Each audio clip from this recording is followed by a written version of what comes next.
Please be seated. Veuillez vous asseoir.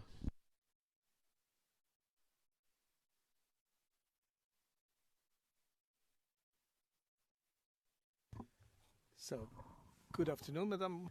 Bonjour, enfin, rebonjour à nouveau, Madame Fuchs. Je vais donner immédiatement la parole à Maître Bougnon. Sorry. Votre nom m'avait échappé, désolé. Et vous avez la parole. Merci, Monsieur le Président. Bonjour, Madame Fuchs. Bonjour, maître.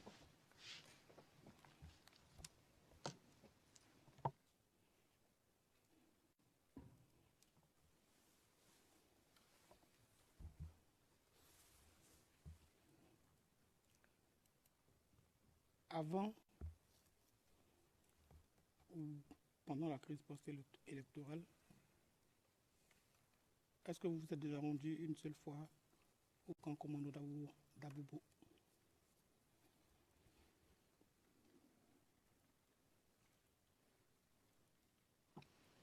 Non, je ne crois pas.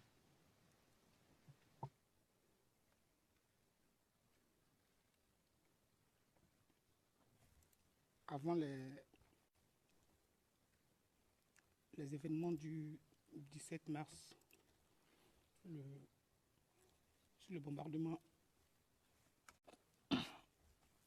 allégué du marché d'Abobo, vous ne vous êtes jamais rendu au camp commando d'Abobo? Non, je ne crois pas.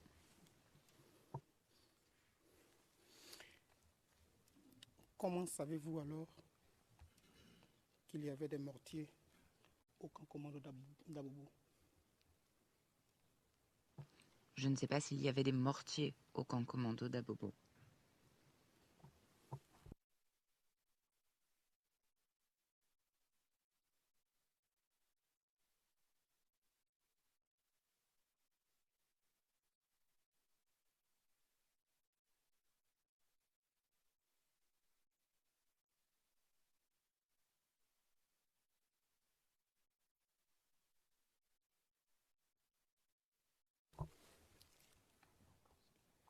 Vous dites au paragraphe 91 de votre déposition, en plus, le camp commando est un camp militaire où il y avait des armes lourdes.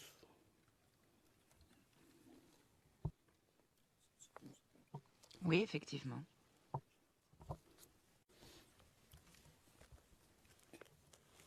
C'est pour ça que je vous demande comment vous le savez, puisque vous ne vous y êtes jamais rendu. Cela avait dû nous être rapporté, je ne sais pas par qui exactement.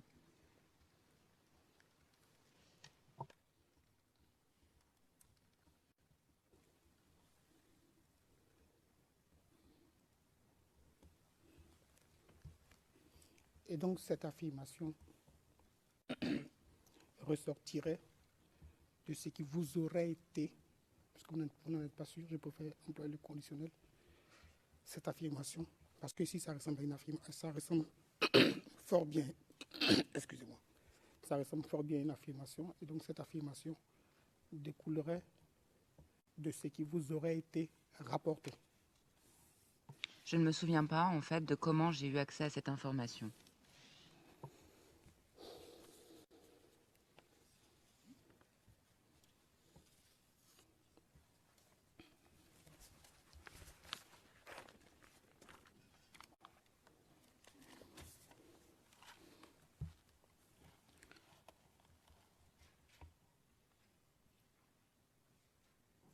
Durant vos différentes missions ou enquêtes sur les lieux à Bobo, avez-vous déjà vu un ou des éléments FDS?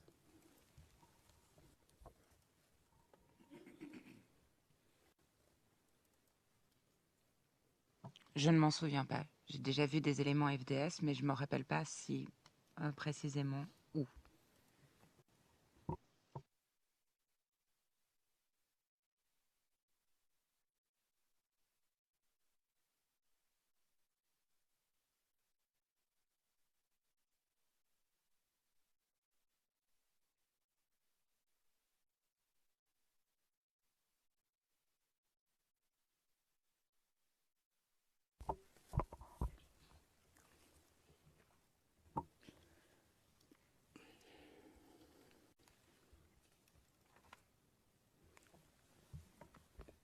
Sur, sur l'événement du 17 mars 2010, avez-vous eu à interroger des membres du commando invisible, puisque vous aviez leur contact, vous aviez de bons rapports apparemment?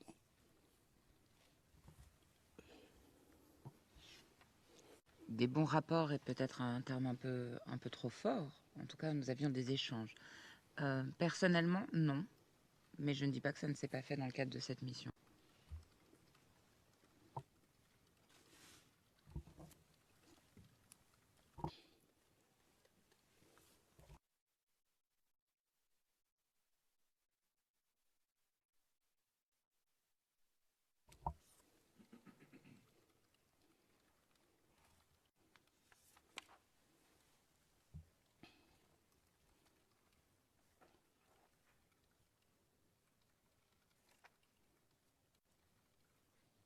Vous saviez, puisque vous le dites, que les membres du commando invisible détenaient une certaine catégorie d'armes, des armes lourdes. Et donc, à cette période, pour cette affaire,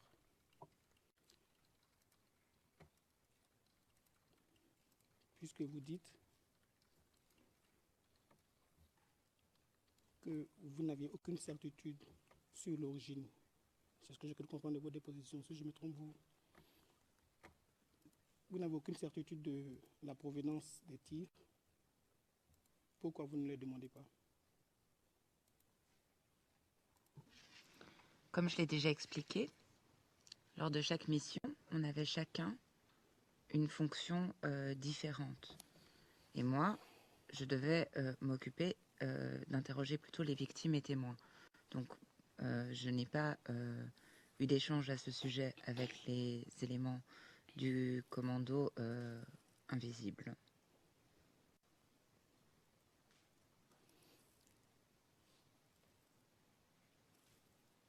Votre mission, je suppose, au cours d'une enquête, est de découvrir ce qui s'est passé, est de découvrir la vérité. Vous aviez des contacts avant cet événement, après cet événement, avec les membres du commando invisible. Vous aviez des contacts? Nous avions des échanges, mais je pense que vous surestimez les contacts, le type de contact que je pouvais avoir personnellement avec les membres du commando invisible. N'avez-vous pas, à plus d'une occasion, rencontré ou échangé téléphoniquement avec les membres du commando invisible? Avec certains membres, oui.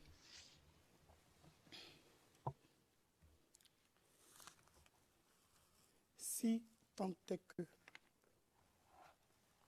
vous aviez la volonté de découvrir ce qui s'était passé, est-ce qu'il vous aurait fallu une mission ou un mandat formel pour leur demander, pour leur poser au moins la question sur l'incident? Permettez-moi de clarifier 2 points. Oui, je cherchais bien à trouver la vérité. J'avais des tâches précises à faire. Et dans mes tâches ne rentraient pas les contacts avec le commando invisible dans le cadre de cette enquête. Les échanges que nous avions et les contacts que personnellement j'avais étaient pour d'autres cas. Et selon mes souvenirs, les personnes avec lesquelles j'étais en contact n'étaient pas à Bobo même, étaient ailleurs, eux. Les contacts que j'avais personnellement.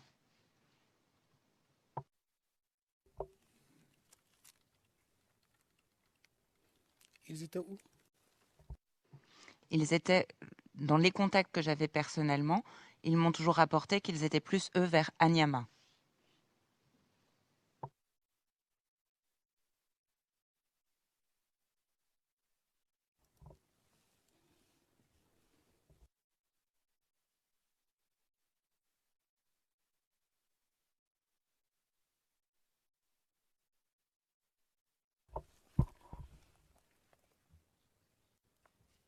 Je reviens sur le fait que vous ayez croisé ou pas des FDS. Je vais lire votre déposition. Paragraphe 268. Quand j'étais à Abobo, je n'ai jamais croisé des FDS. Mais ça ne veut pas dire qu'ils n'y étaient pas.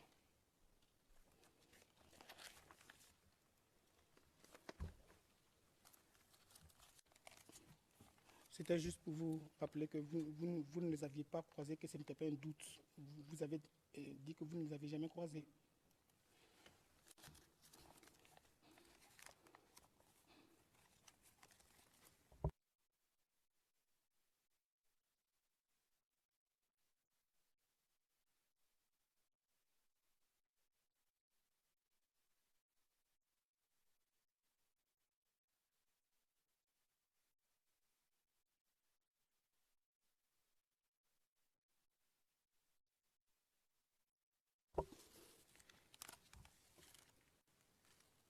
Hier, vous avez déclaré à mon confrère que les FDS et les membres du commando invisible se luttaient des bouts de goudron, soit c'était les FDS qui étaient là, soit c'était les membres du commando invisible. À ce que je viens de lire, ce sont les membres du commando invisible que vous avez toujours vus.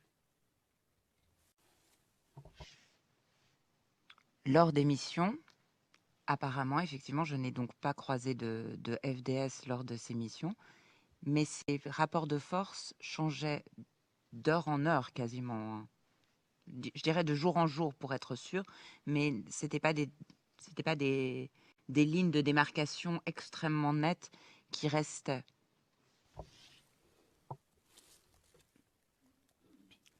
Il serait mieux pour nous, pour la chambre, qu'on parle de ce que vous avez vu. Je pense que c'est plus clair, voilà, je pense que c'est mieux de parler de ce que vous avez vu. Et ce que vous avez vu, ce sont les membres du commando invisible. Et j'ai également vu des lignes de démarcation qui bougeaient selon les jours.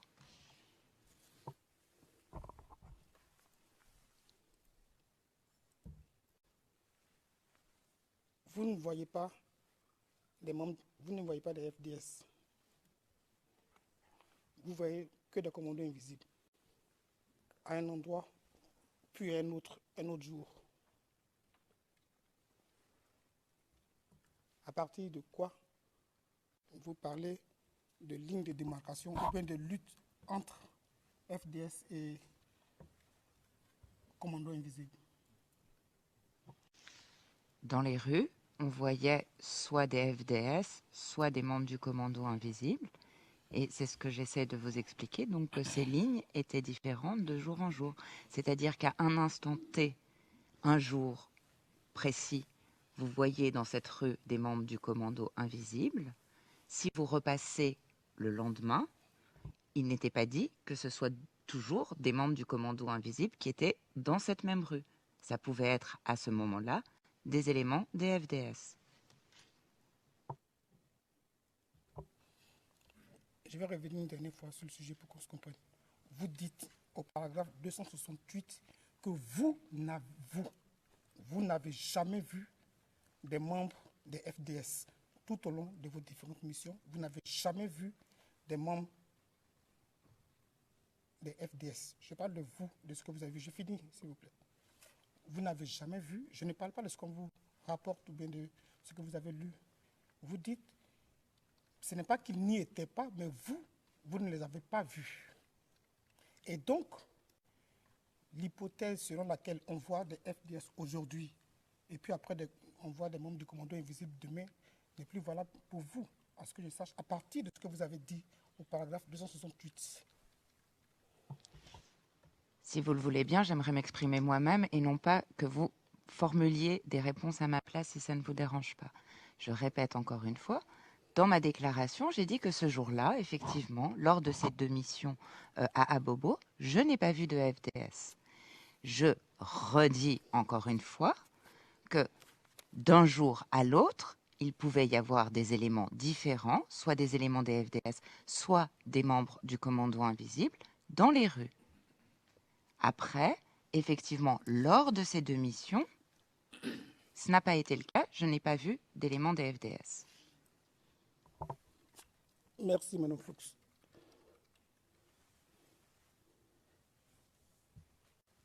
Vous avez été présente lors de la mission dite de libération du prêtre et des séminaristes. C'est exact? Il s'agissait de missions différentes.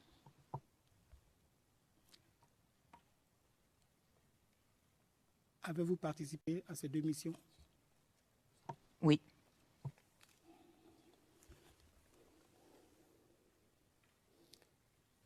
Quand vous dites au paragraphe 241 que vous étiez présente aux négociations, qu'est-ce que vous entendez par négociation? Il y a eu une rencontre entre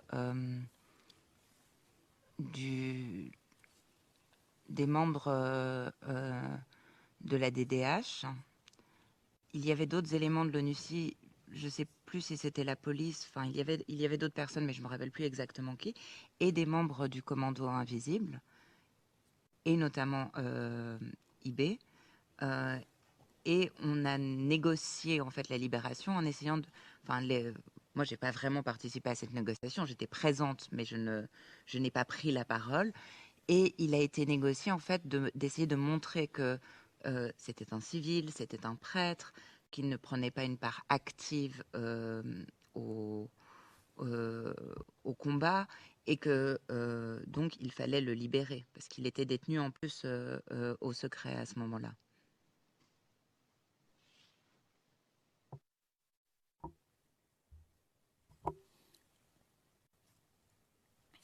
Vous étiez présente et donc vous avez dû entendre tout ce qui a été dit.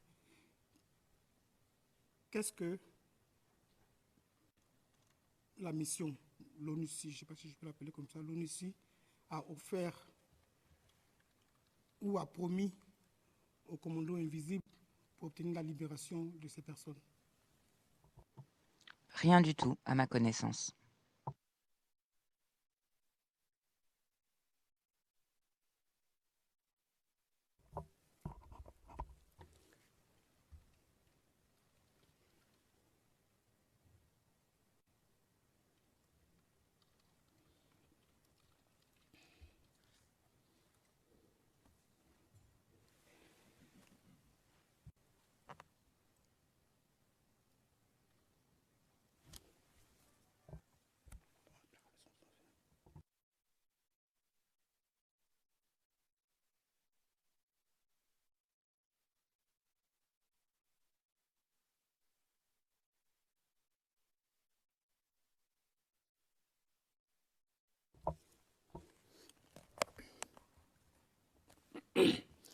Au paragraphe 269 de votre déposition, vous dites ceci.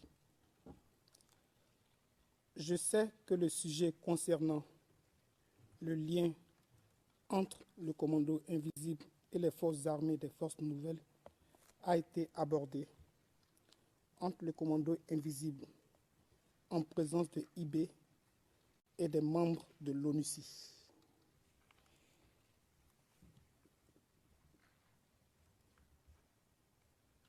Le sujet concernant le lien entre le commando invisible et les forces armées des forces nouvelles, ça veut dire quoi? De savoir si le commando invisible répondait en fait au commandement des forces armées des forces nouvelles, quels étaient les liens qu'il y avait entre eux, s'ils combattaient côte à côte ou s'il s'agissait de 2 entités indépendantes, et quels étaient les rapports éventuellement, les rapports soit de hiérarchie, soit d'échanges qu'il y avait entre eux.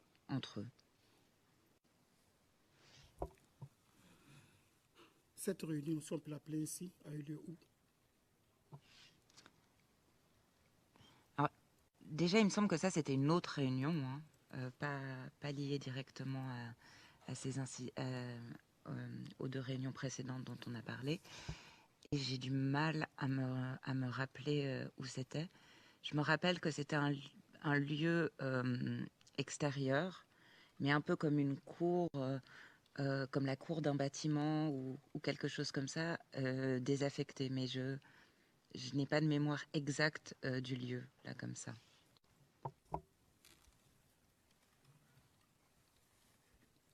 Qui était présent à cette réunion pour le compte de l'ONUCI? Si vous voulez, on passe en session à huis clos.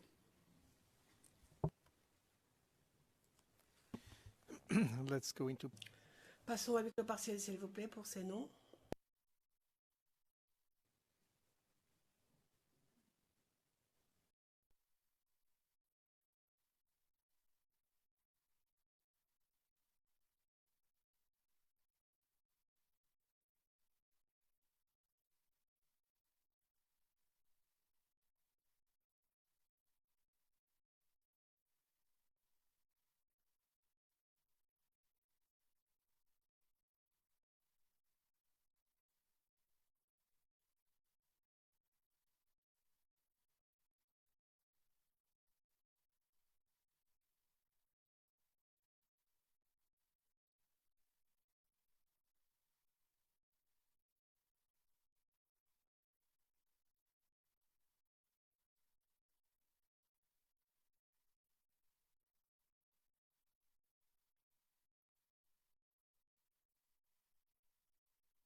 La greffière d'audience, nous sommes en audience publique, Monsieur le Président. Le Président, c'est bien Maître Bouniou? Et que nous sommes en open session, donc ce n'est pas la peine de revenir sur des noms.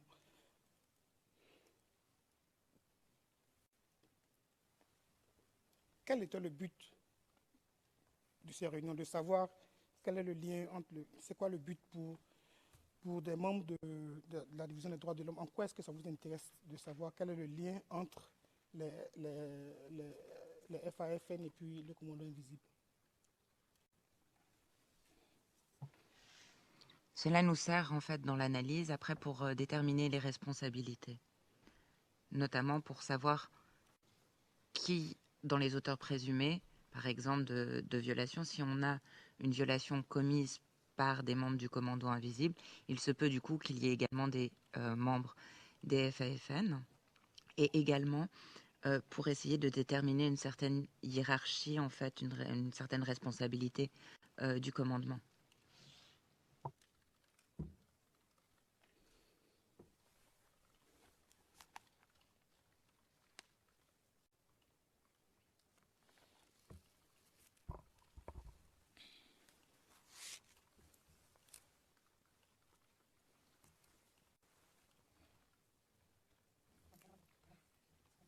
on va venir carrément à un autre sujet. On va laisser les membres du commandant invisibles. On va venir sur des gens un peu plus visibles.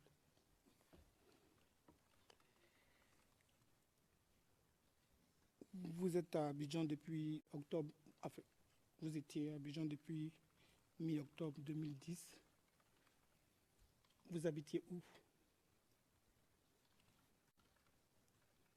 Dans la commune de Marcory. Vers où? En face d'un camp militaire. Enfin, vous voulez l'adresse exacte? Il n'y a pas d'adresse à Abidjan, je sais. En l'occurrence, moi j'en avais une, mais je ne sais pas. Enfin, Quel camp militaire? il y avait le camp des Jordaniens au bout de la rue. Enfin, je peux vous donner le nom de la rue, hein, si vous voulez. Je ne sais pas. Je ne sais pas exactement enfin, qu'est-ce que vous voulez exactement. Répondez à mes questions, vous allez voir ce que je veux. C'est quoi le nom de la rue? La rue Thomas Edison. Merci.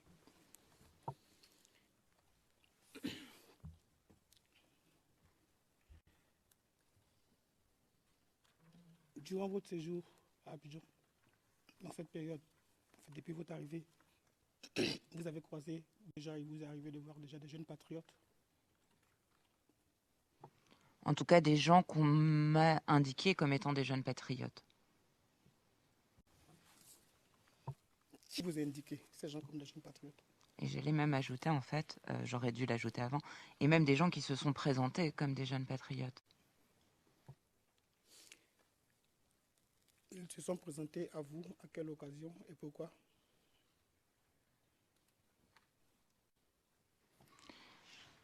Dans quelle occasion, je ne me rappelle pas exactement. J'imagine que eux-mêmes, à divers moments, ont été victimes de violations des droits de l'homme. Donc j'imagine que c'est surtout en tant que victimes qu'ils se sont adressés à moi et se sont présentés à ce moment-là en disant qu'ils étaient des jeunes patriotes ou des ex-jeunes patriotes et qu'ils avaient été victimes à cause de cela.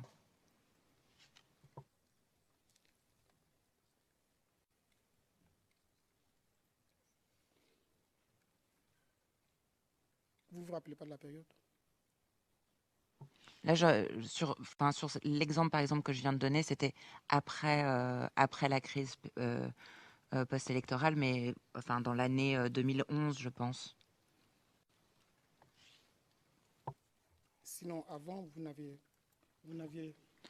Il y a des gens qu'on m'a indiqué être des jeunes patriotes également, mais vous dire exactement à quelle occasion, qui, quand, comment, je ne pourrais pas. Quand vous dites on, vous parlez de qui vous les présente ou bien de qui parlez-vous? Qui les indique comme jeunes patriotes? Comme je ne m'en rappelle pas exactement, c'est compliqué, mais je dirais des collègues ou enfin. Si je n'arrive pas à vous dire dans quelles occasions, enfin, j'ai pas de souvenir d'une occasion spécifique, il est difficile du coup de vous dire qui me les a présentés de la sorte. Mais je dirais, d'un terme plus général, des collègues, j'imagine. Et donc aujourd'hui, vous ne saurez me dire avec exactitude ce que recouvre le vocable jeune patriote.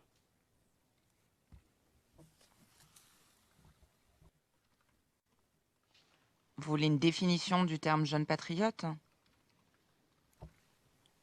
J'aurais bien voulu, mais en vous entendre, vous ne les avez jamais vus, ou du moins, vous les avez vus peut-être après la crise, mais vous n'êtes pas à mesure de faire une différence. C'est maintenant, si vous avez une définition,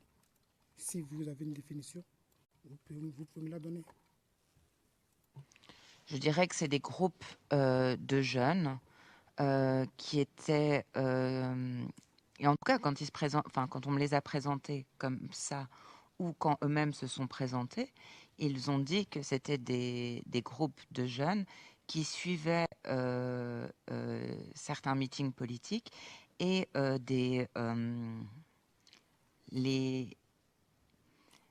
j'aime pas ce terme, mais les mots d'ordre, mais je dirais plutôt les indications ou les discours de M. Charles Blé Goudet.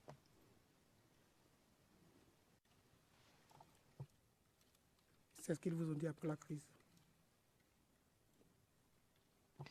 Je me rappelle une fois avoir posé la question à quelqu'un en lui demandant « Mais c'est quoi pour toi être jeune patriote ?»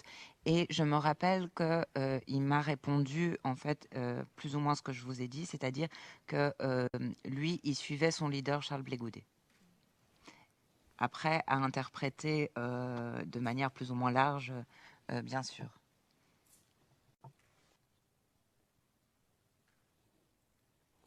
C'est pour ça que tout à l'heure je disais que vous-même, vous n'arrivez pas à mettre derrière ce vocable une définition précise, à part ce qu'on vous rapporte.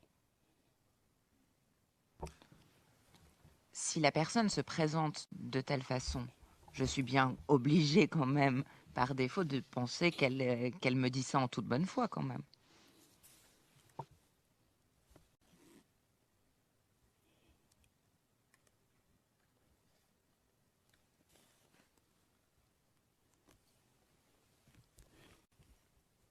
Vous connaissez combien d'organisations de jeunes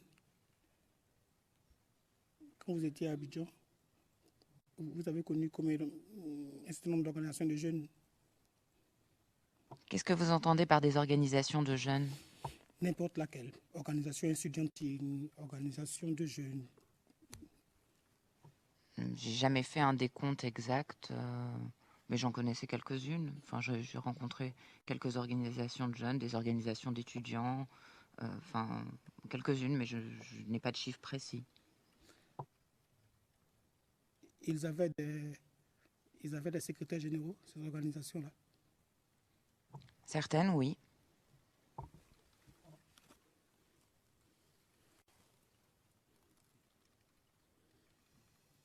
Alors, pourquoi est-ce que quand on parle d'un secrétaire général, vous faites allusion directement à Charles Blé Goudet? Parce que souvent, quand c'était indiqué juste le secrétaire général, cela signifiait Charles Blé Goudet. Quand on voulait préciser de quel secrétaire général il s'agissait, en général, cela était précisé. Charles Blé Goudet était secrétaire général de quelle organisation? À ce moment-là, à ma connaissance, il n'était plus secrétaire général d'une organisation.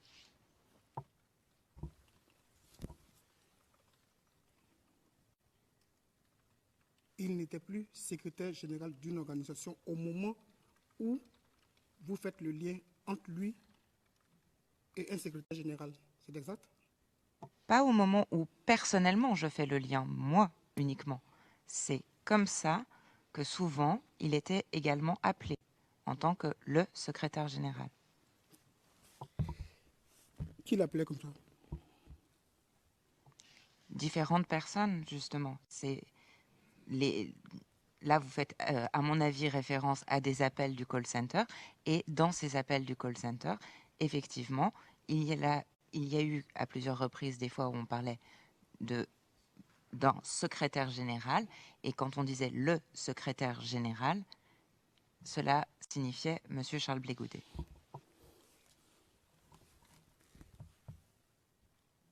Vous êtes en train de me dire que quelqu'un vous appelle au téléphone, il dit le secrétaire général, en même temps, vous dites c'est Charles Blé Goudet. Remettons ça aussi dans le contexte. Je vous dis que le secrétaire général, si vous voulez avec un S majuscule, quand on ne spécifiait, quand on ne spécifiait pas son nom, cela désignait Monsieur Charles Blé Goudet. Malheureusement, j'insiste parce que vous ne me donnez pas d'explication. Alors je ne comprends pas votre question et je vous prierai donc de la reformuler, s'il vous plaît. Excuse me. Le juge président, c'est un fait. Le fait est qu'il était désigné ainsi, comme l'a dit le témoin.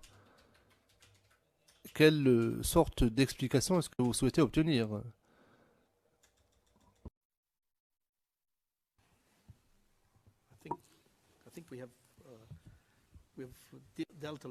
Je pense que le sujet a été bien exploré.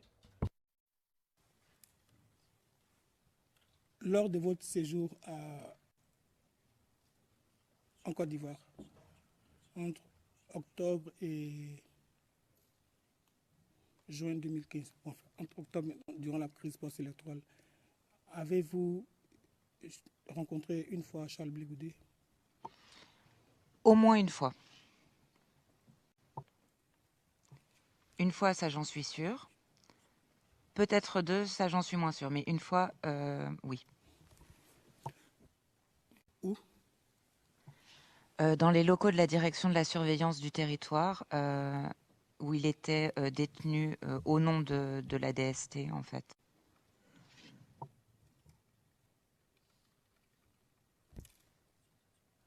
Avant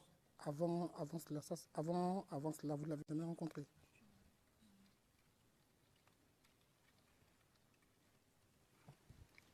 Personnellement, enfin, en se présentant, non.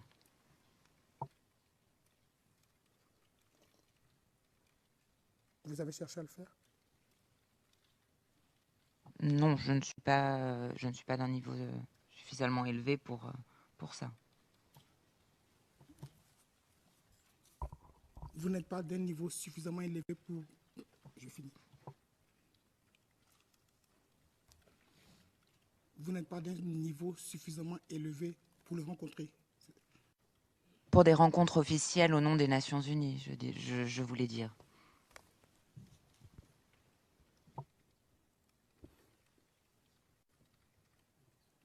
Je parle de la Human Rights Officer qui est en Côte d'Ivoire en quête sur tout ce qui s'est passé à l'époque. Voilà. Ou bien vous n'avez pas de mandat pour rencontrer des leaders, des responsables? J'aurais le mandat pour. En général, ce genre de rencontres se font quand même à un niveau un peu plus élevé, au niveau des superviseurs quand même. Après, le superviseur peut vous demander de participer, de prendre part à cette rencontre, ou vous déléguer en fait à la rencontre. Mais au moment que vous citez, je pense que ça se faisait plutôt au niveau des superviseurs.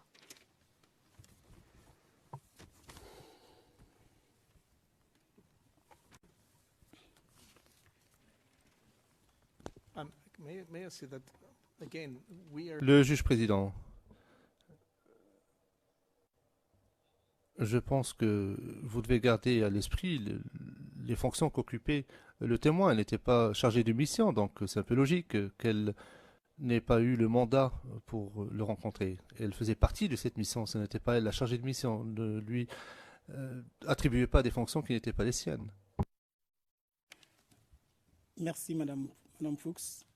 J'en ai terminé avec mes questions. Je vous souhaite un très bon retour. Merci, maître. Thank you very much.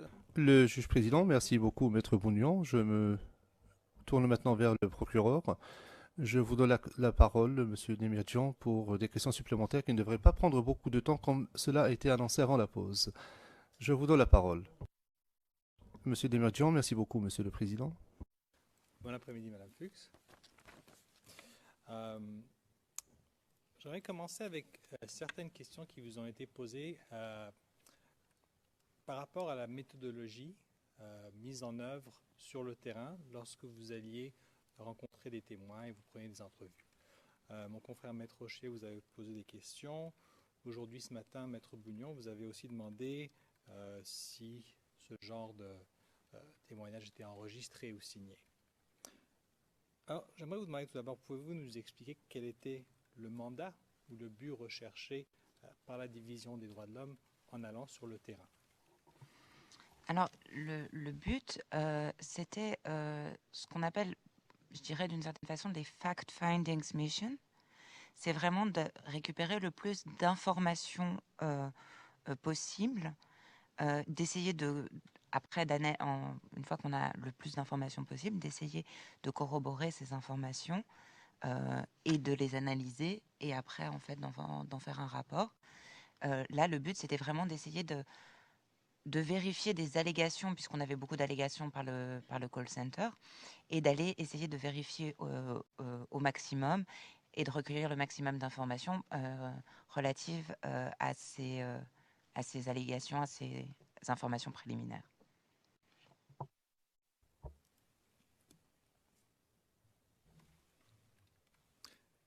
Et ultimement, donc au bout du fil, ce genre d'information sert à quoi? À l'ONUCI ou même aux Nations Unies? Alors, nous, on en fait un rapport. D'abord, un rapport interne à la mission, donc qui va après, donc, si vous voulez, chacun, donc, comme je le disais, écrit son petit rapport. Ensuite, il y a un rapport consolidé qui sort au niveau de la division.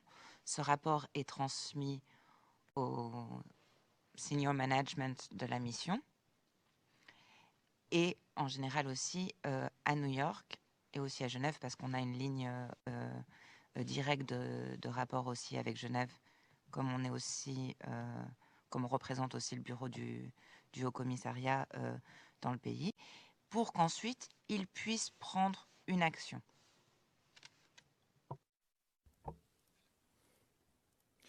Et vous nous l'avez dit ce matin, ce ne sont pas pour des procédures judiciaires. Non, effectivement, il faut rappeler que un chargé de droits de l'homme ou une division des droits de l'homme, le but, ce n'est pas de rendre justice. Normalement, on est là pour accompagner, pour faire en sorte qu'il y ait l'ouverture d'une procédure judiciaire, en fait. Le but, nous ne recueillons pas des preuves, en fait.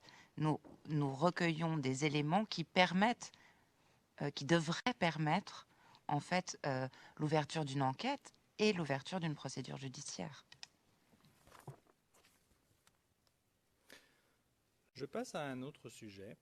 Mon confrère Maître Rocher, vous avez posé quelques questions concernant le centre d'appel et plus précisément, et ça c'était lundi après-midi aux pages 72 et 73, il vous a demandé à savoir comment la population était au courant ou savait les numéros de téléphone du centre d'appel. Vous avez répondu que ces messages étaient diffusés sur la radio des Nations Unies.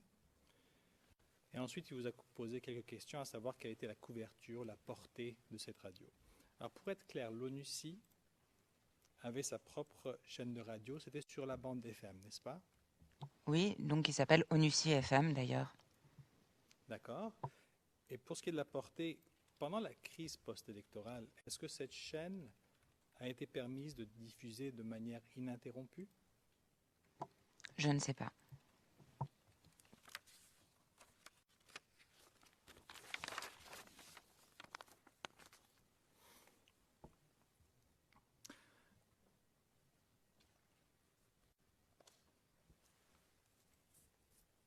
J'aimerais passer maintenant à l'incident du 3 mars.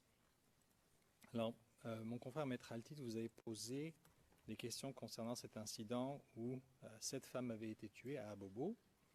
Tout d'abord, hier, à la page 34 des notes, il vous a demandé, une fois arrivé sur le terrain, donc une semaine plus tard, combien de personnes vous aviez interviewées ce jour-là. Et vous avez répondu hier que vous ne vous rappeliez pas exactement. Mon confrère a peut-être manqué le paragraphe 137 de votre déclaration, où vous dites avoir interviewé une dizaine de personnes. Okay? Alors, en 2014, lorsque vous avez rencontré les représentants du bureau du procureur et qu'on a pris cette déclaration, est-ce que les événements étaient plus frais dans votre mémoire à l'époque? Alors, il y a deux choses. De un, les événements étaient effectivement plus frais dans ma mémoire. Et également, j'avais la possibilité, j'avais emmené avec moi, je crois, des notes. Et j'avais la possibilité, entre les entretiens, en fait, de consulter un peu mes notes. Par la suite, mon confrère vous a montré 4 documents. Alors, tout d'abord, il y avait le rapport du call center avec le tableau.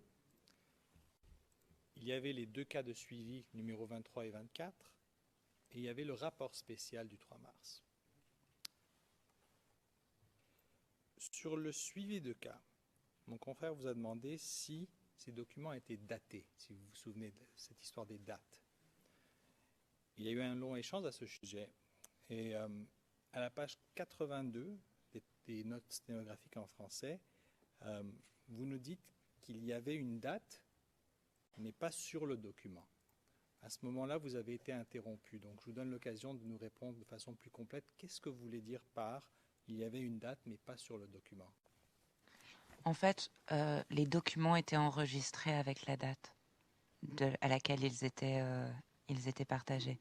Donc, par exemple, si aujourd'hui, donc nous sommes le 21 septembre, j'écris un document, peut-être que je ne le daterai pas dans l'intérieur du document, mais dans la sauvegarde, je l'enregistrerai en 21 septembre 2016, et puis après, un code rapport du call center. Je ne sais pas après exactement comment chacun a sa méthode, mais en tout cas, on mettait la date à laquelle il était rédigé ou envoyé. Et cette date, où est-ce qu'on peut la trouver ? J'imagine dans les archives de la Division des droits de l'homme. En format électronique, en fait, il faudrait le format électronique pour avoir la date. Et ces deux suivis de cas, numéros 23 et 24, sont faits donc suite aux événements du 3 mars. En principe, de votre connaissance, de votre expérience, combien de temps s'écoule entre un incident où vous recevez de l'information et la rédaction de ce suivi de cas?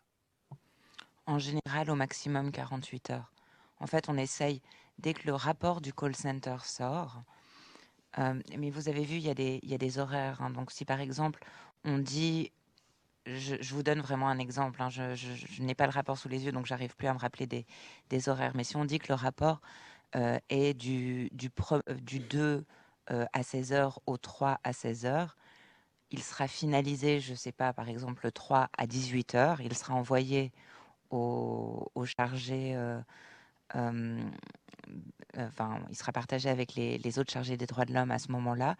Et en fait, dans un email, justement, il y aura, qui est envoyé par un superviseur, il y aura les attributions. C'est-à-dire que, par exemple, suivi des cas 23-24 à un bobo, monsieur XYZ. Donc c'est pour ça, également, en général, voilà, c'est comme ça que ça se faisait. Et donc, après ce suivi, se faisait en général le lendemain, parce qu'on ne va quand même pas appeler les gens en pleine nuit, mais dans la journée du lendemain, au cas où ça ne répondait pas, là, c'est reporté. En fait, voilà, tout dépend si la personne répond tout de suite ou pas.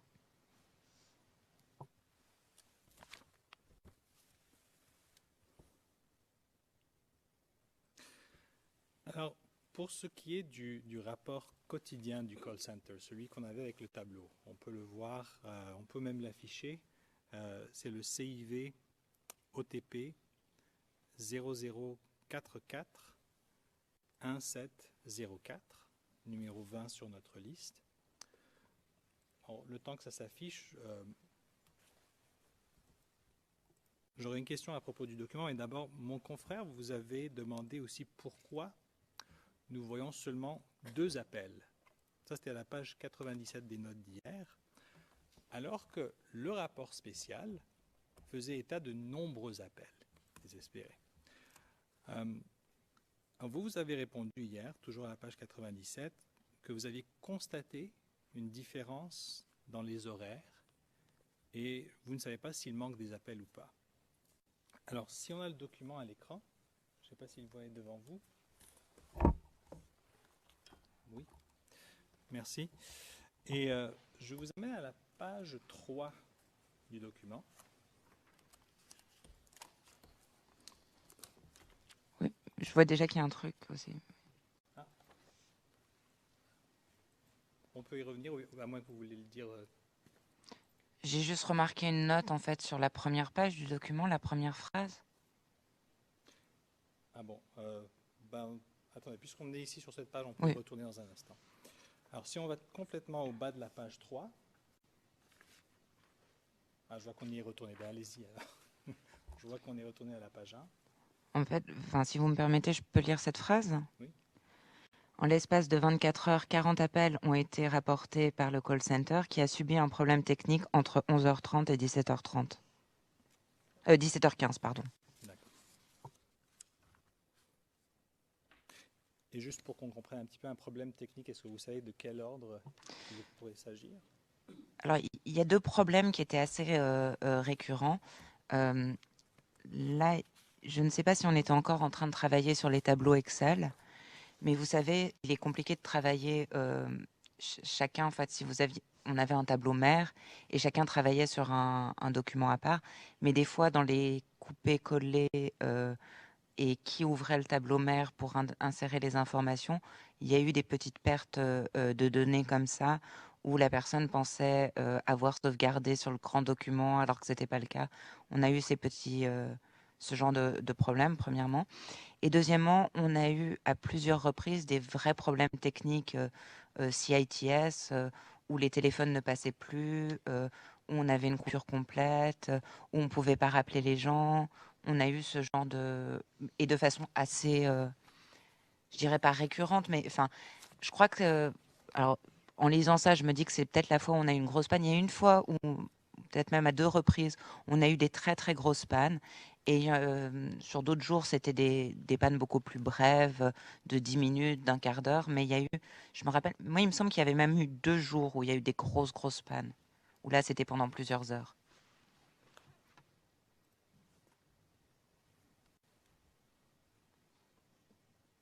D'accord. Alors, si je reviens donc sur l'extrait que mon confrère vous avait cité hier, l'extrait du rapport spécial qui dit qu'il y avait de nombreux appels ce jour-là. Si vous vous rappelez, si vous vous replacez dans la journée du 3 mars, est-ce que vous êtes capable de vous rappeler du volume d'appels ce jour-là? Je sais que c'est une question difficile, mais au cas où. Je suis incapable de me rappeler du volume d'appels ce jour-là. Et je ne sais pas si j'étais... à quel moment j'étais au call center aussi ce jour-là. Et si j'y étais bien également. Très bien. Madame Fuchs, je vous remercie de répondre à mes questions. Your honors, that completes my...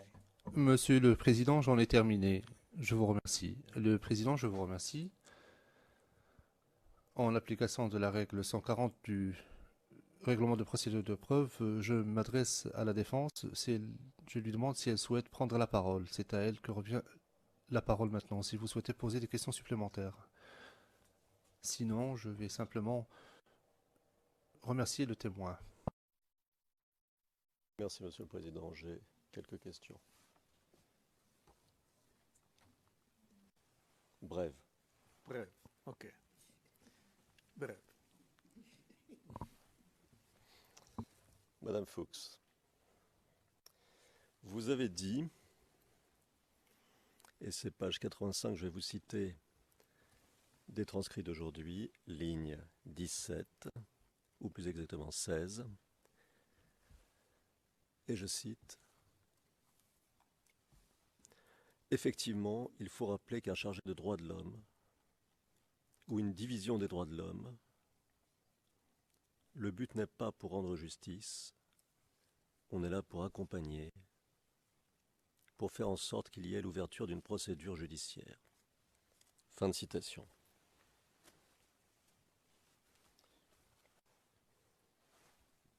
Nous avons bien compris que vous faisiez la différence entre une enquête, les enquêtes auxquelles vous procédiez vous-même, et une enquête judiciaire, et que vous nous rappeliez ici que l'enquête judiciaire obéit à des standards plus hauts. C'est bien cela? C'est effectivement le cas. D'accord. Alors, je voudrais vous poser une question. Lors de votre entretien avec le bureau du procureur, et nous avons éclairci que les différents entretiens que vous avez eus avec ce que vous pensiez être les enquêteurs étaient en fait des entretiens avec les représentants du bureau du procureur, n'est-ce pas? Oui, ils ont bien dit qu'ils étaient du bureau du procureur, mais ils se sont plus présentés comme enquêteurs. D'accord. Donc, lors de vos entretiens, les représentants du bureau du procureur, quel que soit leur rôle, vous ont-ils demandé des précisions sur vos sources?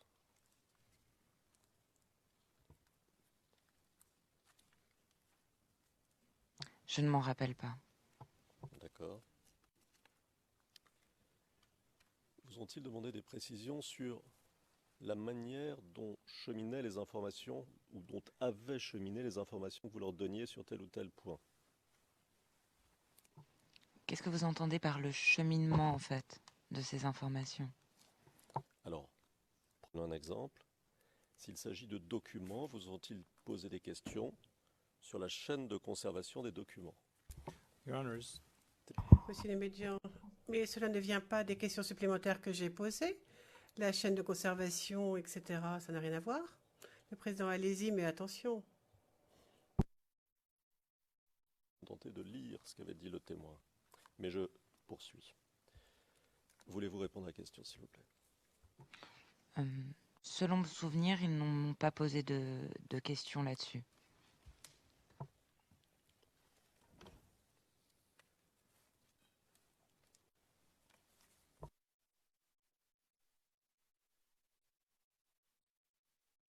Otherwise, the answers would be Le président.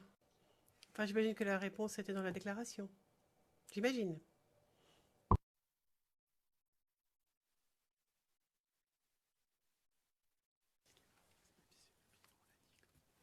Oui, Madame Fuchs. Les documents que nous avons vus, que nous avons discutés avec vous, ici, sont tous expurgés, n'est-ce pas? Portent tous, je vais préciser, portent tous des expurgations, n'est-ce pas? En tout cas, la plupart, oui. Je crois qu'il y en a un ou deux où il n'y avait pas besoin, en fait, apparemment, de les expurger. Acceptons la plupart. Pensez-vous qu'il soit possible de mener une véritable enquête sans ces informations, en maintenant ces expurgations? that's an opinion. Do you think? Mais c'est une opinion, dit le président. Est-ce que vous pensez? C'est une opinion. What the witness think? Or, les pensées du témoin ne sont pas importantes. Monsieur le Président, il s'agit de déterminer, que le témoin nous aide à déterminer à quel standard on peut arriver en disposant de telle information expurgée ou de telle information, la même, mais non expurgée. En réalité, je lui demande de constater s'il est possible, avec un certain niveau d'information, d'aller au-delà de ce à quoi elle a procédé elle-même.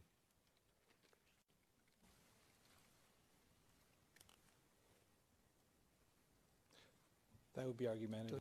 Mais c'est ergoté, dit Monsieur Demedjian. Le président, vous croyez qu'on ne le sait pas? Monsieur Demedjian, en plus, ce serait ergoté. Le président, tout à fait. Pas argumentatif, mais je suis persuadé que vous savez, Monsieur le Président, et vous, Madame, Monsieur, en effet, ce qu'il en est. Donc j'arrêterai mon examen ici.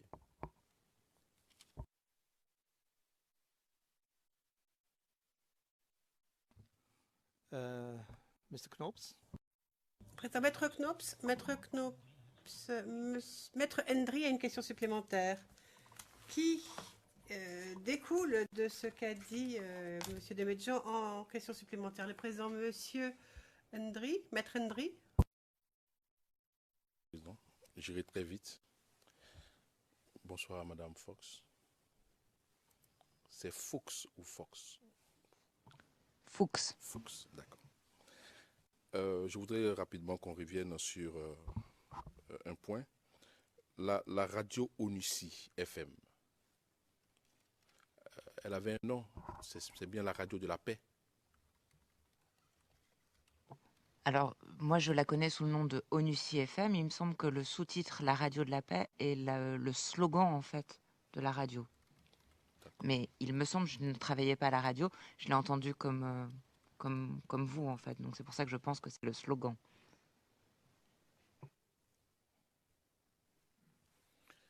Alors, au niveau de votre mission, dans la mesure de vos connaissances, est-ce que cette radio était habilitée à diffuser des messages à caractère politique? Je ne vais pas me prononcer là-dessus parce que ça ne peut être que mon opinion personnelle. Je n'ai pas d'expérience dans le domaine de la radio et du mandat de la radio exactement. Je ne sais pas quel était le mandat de ONUCI FM et quel devait être le contenu qu'il devait. Je ne connais pas suffisamment ce mandat-là.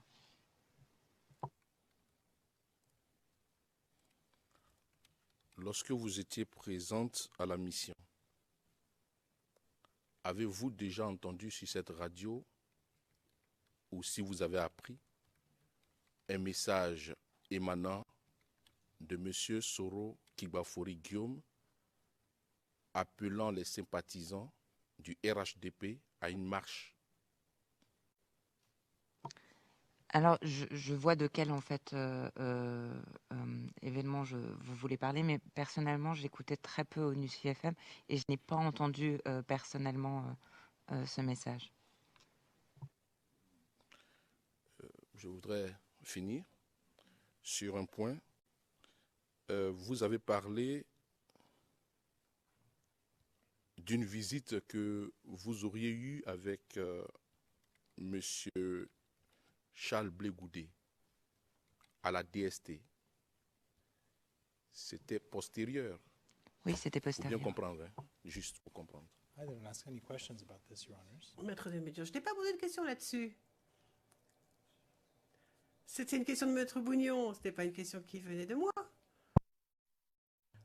Le président, allez-y, quand même. Enfin. La crise post-électorale, je pense que c'était en 2014 ou 2015 que je l'ai rencontré. Non, M. Charles Blé-Goudé a été transféré à la Cour en mars 2014. Alors, c'était juste avant son transfèrement, effectivement. Je suis partie en 2015 et nous sommes en 2016, donc effectivement. Donc, c'était peu de temps avant son transfèrement. D'accord. Juste 2 questions. Est-ce qu'en ce moment-là, il vous a raconté ses conditions de détention? Oui, effectivement. Et qu'est-ce qu'il vous a dit? This should have been asked in Maître Desmédion, non, ça c'est une question à poser en contre-interrogatoire. C'est pas maintenant qu'il faut poser cette question. Le contre-interrogatoire ou l'interrogatoire de la partie non appelante, c'est fait. Donc, fini. Le président. Alors, une dernière question et une dernière et rien d'autre. Allez-y.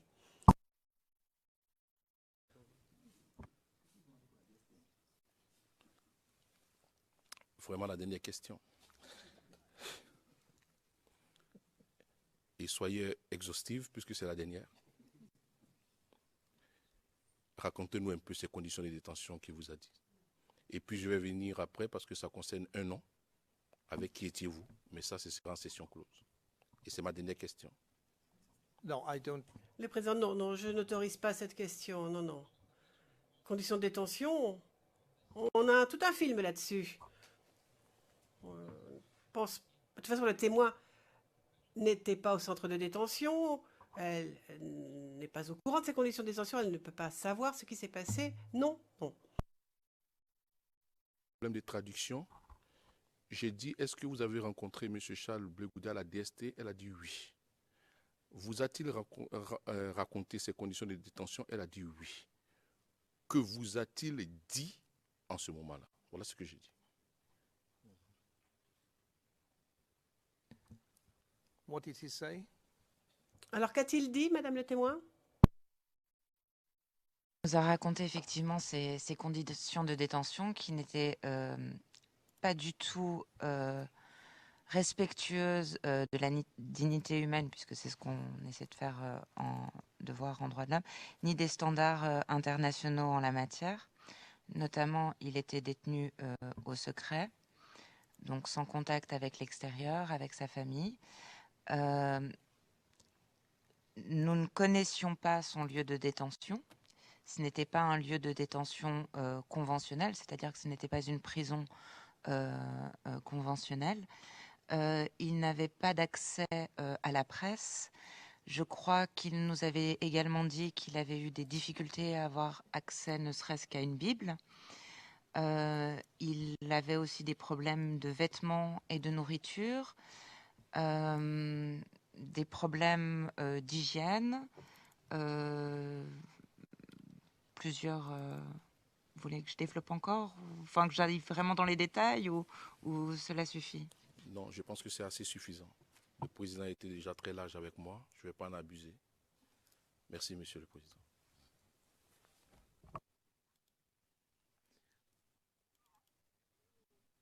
So this, Le président, très bien. Madame Fuchs, vous serez contente de savoir que votre témoignage est terminé. Je vous remercie au nom de la Chambre et de toute la Cour. Je vous remercie de votre patience. Passer 3 jours ici, ce n'est pas si facile. En tout cas, je vous souhaite un bon retour chez vous, où que ce soit. Et je vais donc demander à l'huissier de vous escorter hors du prétoire.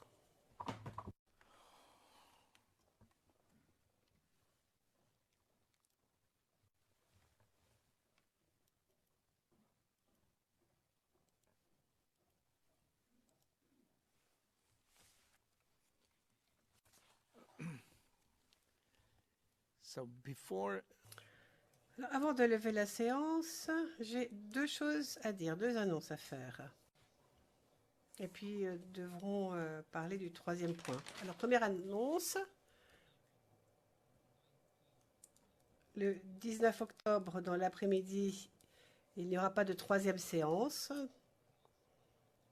En effet, il y aura autre chose en cours dans ce prétoire. Donc, notez-le. Mercredi 19 octobre, pas de 3e séance. Et à la demande de l'accusation, il n'y aura pas d'audience le 18 novembre, le vendredi 18 novembre. En effet, le bureau du procureur a des engagements internes ce jour-là. Donc ça, c'était les 2 annonces que je tenais à faire. Et maintenant, j'aimerais aborder un 3e sujet. Il s'agit des mesures de protection en prétoire pour le témoin 347, demandé ce matin par le témoin lui-même, par l'entremise de son conseil.